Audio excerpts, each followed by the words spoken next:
పడ్డాయి. గబగబా పొలానికి పరిగెత్తుకొచ్చాడు. కటిక చీకటి. తెల్లవారేటప్పటికి చిదంబరం వెళ్ళాలని కోరిక.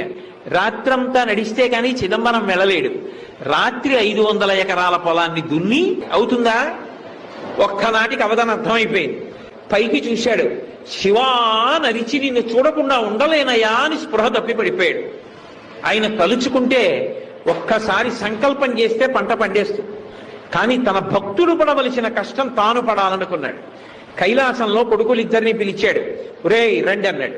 విఘ్నేశ్వరుడు, సుబ్రహ్మణ్యుడు, ప్రమదగణాలు, పార్వతీదేవి అందరూ కలిసి భూమి మీదకి వచ్చారు. ఆయన తలుచుకుంటే ఎంతసేపు భూమి దున్నేశాడు. పార్వతీదేవి విత్తనాలు చల్లింది. విఘ్నేశ్వరుడు కలుపు తీశాడు. సుబ్రహ్మణ్యుడు కోత కోశాడు. పంట అంతా పండేసింది. తీసుకెళ్లి ఆ గాజెలో పోసేశారు. నందుణ్ణి లేపాడు. నందనార్ చిదంబరం వెళ్ళన్నాడు. ఎలా వెళ్ళను? ఎలా పంట అన్నాడు. పండేసింది చేర్చేశామన్నాడు. నీ యజమాని